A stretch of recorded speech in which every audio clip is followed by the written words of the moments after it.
Good morning, Central Kentucky. This is Sandra Leslie White coming to you live from WJMM 99.1 FM, life changing radio. Shouting out to all of you around the country, WJMM.com. And I've got a new listener this morning, I think, from New York, up there in New York City. So I'm happy to have Maria join us with this teaching on Hosea. Also, Facebook Live, good morning, and we are just going to jump into the big question of, do we look any different to the world today? Okay, do we as believers look different? Are we looking the same as the culture, or are we different from the culture that we live in today? You know, I've talked a lot about being counter-cultural. And that just means counter, going a different way than the culture. So, you know, it seems peculiar to me that we are, as the scriptures say, a peculiar people. And we're peculiar because we're not to be like the world, yet we're supposed to be in the world and exhibit the love of God. So it is a balancing act sometimes. But as we move on into chapter 4, I was listening to this morning, listening to chapter 4 being read to me. That's a wonderful, I love that app that you can actually have the Bible read to you. And so I was getting ready and I just wanted to listen to chapter 4. And I don't know, it just brought me to tears, to be honest. It just really moved me because it just seems like we see the priests and the pastors and ministry leaders and authors, and you know, they're falling away from their faith. They're stepping down. They're committing suicide. They are committing, you know, adultery. It's just a bizarre time, I think. And I could not believe how pertinent chapter 4 is to the issue today, and the title of the message, like people, like priests. So, are we like the people, even though we are a priest? We're a nation of priests. We are a peculiar people, but he calls us a kingdom of priests. But are we like everybody else? In other words, is that how we're perceived? Is that how hypocrisy sinks in to our lives today? And we're all so vulnerable in this culture. But let's listen to Hosea chapter 4 today as I jump in. I'm just going to read the chapter. I'm just going to read it. And so those of you who are out there listening or perhaps watching it on Facebook are just going to hear the word of the Lord this morning. And I want us to allow it to just sink in to our spirits. And then I'll land on a verse that I think is so important for us today. And we'll continue on with Hosea 4 tomorrow, verse by verse. So for those of you just joining in, this is Sandra Leslie White reading this morning Hosea chapter 4. And my subtitle in the New American Standard Version says this: God's controversy with Israel. Listen to the word of the Lord, O sons of Israel. For the Lord has a case against the inhabitants of the land, because there is no faithfulness or kindness or knowledge of God in the land. There is swearing, deception, murder, stealing, and adultery. They employ violence, so that bloodshed follows bloodshed. Therefore the land mourns, and everyone who lives in it languishes, along with the beasts of the field and the birds of the sky, and also the fish of the sea disappear. Yet let no one find fault, and let none offer reproof. For your people are like those who contend with the priest. You will stumble by day, and the prophet also will stumble with you by night. and I will destroy your mother. My people are destroyed for a lack of knowledge. Because you have rejected knowledge, I also will reject you from being my priest. Since you have forgotten the law of your God, I also will forget your children. The more they multiply, the more they sin against me. I will change their glory into shame. They feed on the sin of my people and direct their desire toward their iniquity. And it will be like people, like priests.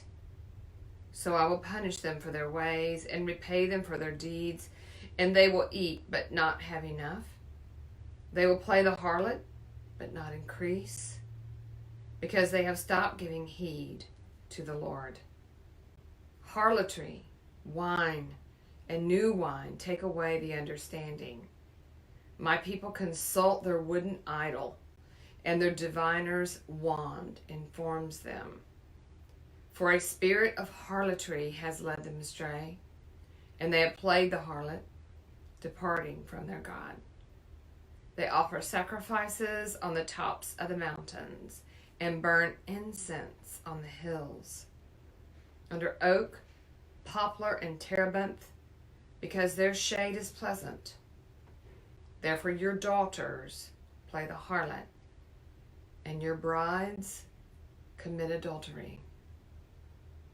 I will not punish your daughters when they play the harlot, or your brides when they commit adultery. For the men themselves go apart with harlots and offer sacrifices with temple prostitutes. So the people without understanding are ruined. Though you, Israel, play the harlot, do not let Judah become guilty. Also, do not go to Gilgal or go up to Beth Haven and take the oath, as the Lord lives. Since Israel is stubborn, like a stubborn heifer, can the Lord now pasture them like a lamb in a large field? Ephraim is joined to idols. Let him alone. Their liquor gone. They play the harlot continually. Their rulers dearly love shame.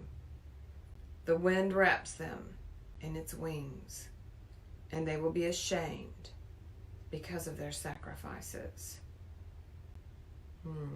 Just tuning in, this is Sandra Leslie White, just finishing up a reading from the New American Standard Version this morning on Hosea chapter 4.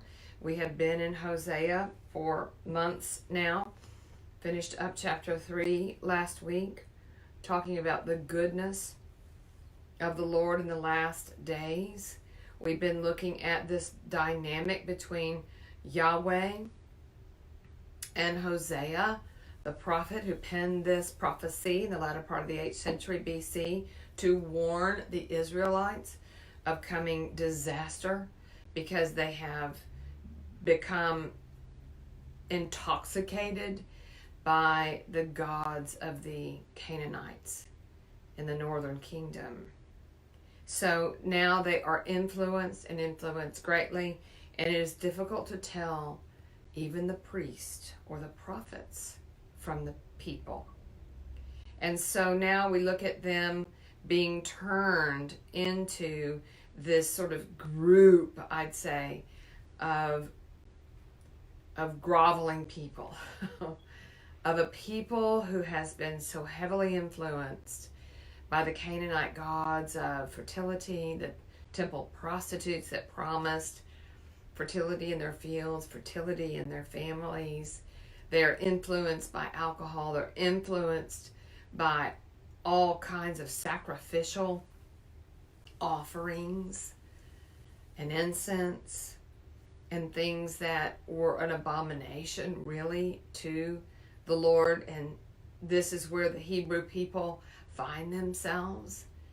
So when we go from chapter 3 to 4, there is another great shift. You know, Hosea's all about the great shift, which I find the book so fascinating, because we go from chapter 1 and sort of foundational about Hosea marrying a wayward wife, a wife of harlotry, presumably a temple prostitute in the day.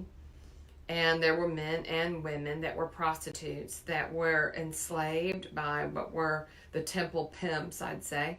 And they were there to have intercourse with all peoples to create a more fertile environment, blessings from the gods, and so on. And so this is where we find Gomer, and Hosea goes and gets her at the command of the Lord in chapter 1 and says, marry a wife of harlotry because the land commits flagrant harlotry. Then in chapter 2, we look at this dynamic relationship between Gomer herself and Yahweh. Hosea sort of moved out of the way because Gomer has just returned to all of her gaieties, returned to her old ways, her whining, her dining, her dressing like a whore, and her jewelry and her activities in the temple with the other prostitutes and running after all kinds of lovers, even after she's had children with Hosea. So this dynamic chapter 2, which I've written a book about, is going on between Yahweh and Gomer. And then chapter 3 goes back into Yahweh instructing Gomer, look, she's gone with me into the wilderness. I've spoken tenderly to her heart. I've removed all the false gods from her. And she is about to be betrothed to me forever. I will not divorce her. I will not strip her down naked, not throw her into the streets like the Hebrew women were who committed adultery in the day. And so he seems to have captured her heart. And she's following him and about to be sown into the land. And this is where temptation takes its firm grip upon her. About the time that you or I are going to be sown into the land. About the time that you and I have been wooed by the Lord, been in the wilderness, and gone through the goodness of the Lord, taking from us those things that were idols to us, those things that bound us up into the flesh, the food, the alcohol, the sex, the drugs, the whatever it is that really does keep you in the grips of Satan, simply because he wants to destroy you, okay? That's what that's about. So that you won't be sown into the land for good.